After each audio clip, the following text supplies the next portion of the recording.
Are you going places or left behind without a travel companion? Listen to how you can travel more independently. Dr. Mary Travelbest will bring you the best tips and her travel mistakes so you can benefit. Welcome to Dr. Travelbest's special episode, Postcards from the Road. I wrote and published the best-selling book, CD, and website, The World's First Guide to Independent Travel. And since 1993, I've been running a marketing business, raising 4 children with my husband, and been a university professor while traveling.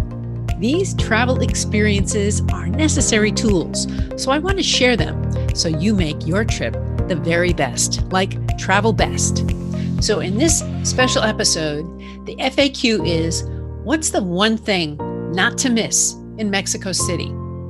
The special edition is about postcards from the road. And the lesson learned is getting a lousy roommate. The tip is build memories one day at a time. So what's the don't miss thing? Just one thing you got to do in Mexico City. That's the FAQ. So I've been there a couple of times, and both times I got to see the Ballet Folklorico held at the Bellas Artes Theater downtown Mexico City. The first time I went there was 1973, and the second time, 2017. They were both highly memorable experiences. So if you only have one outing in Mexico City, attend this. You will experience the culture and dance of Mexico. Each scene showcases a part of the culture, history, and geography. For example, for Jalisco, one of the regions of Mexico, there was a cowboy love story with dancing that was really, really entertaining. There's no intermission, so just enjoy the show and soak it in. Now for today's episode about postcards from the road. So who still sends postcards? I do, and here's why. I like getting them, and I like seeing the stories that I told years later. So my suggestions are to send them, especially to close family and friends, to spread some love back home. Now, what's the best postcards to send? Do I need to plan ahead?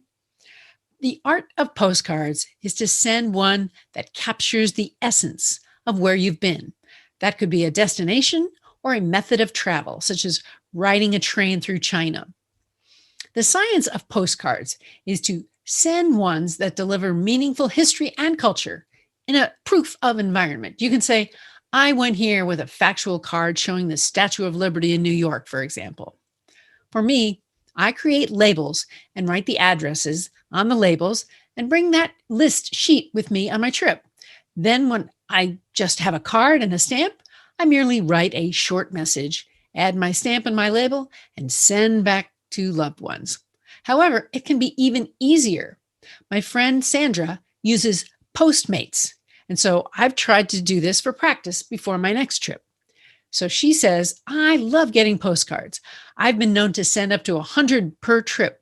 I also print labels for addresses ahead of time when I used physical postcards. The last few years, I've used services that can pre-populate my address list online before I leave for the trip. Recently, she said, I've been using a service called TouchNote. I buy a package of cards, either postcards or normal greeting cards, and every so often, I send people birthday cards or postcards from the road from my phone. They even allow you to customize the stamp with your open picture and add a map showing where you are when you sent the card. The fee is the same, whether the recipient is international or domestic.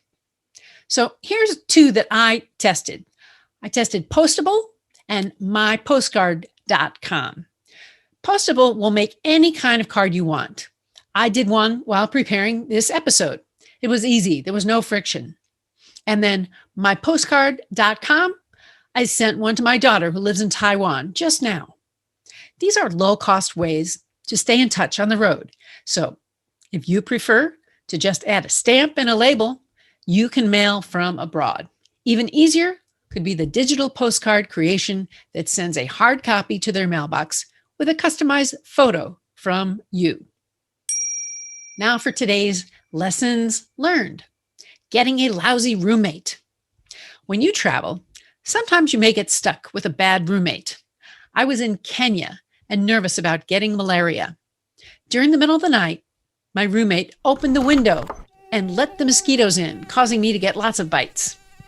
I switched rooms the next day. I had taken malaria preparation ahead of time, so I was okay, but it was a lesson learned.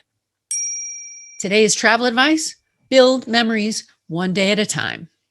When you travel, each day opens new possibilities. It's a good idea to have a plan, but also remember that plans change. So build your memories and plan your days with some flexibility and spontaneity. Today, I want to bring meaning to your travel. So send me your travel tip. You can send it to my website, Facebook page, group, or Instagram. Send it to Twitter, blog, or even to my TikTok.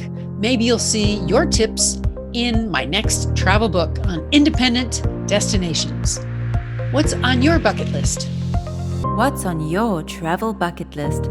Tell the doctor and her team of women who travel the world seeking the very best. Dr. Travel Best, that is.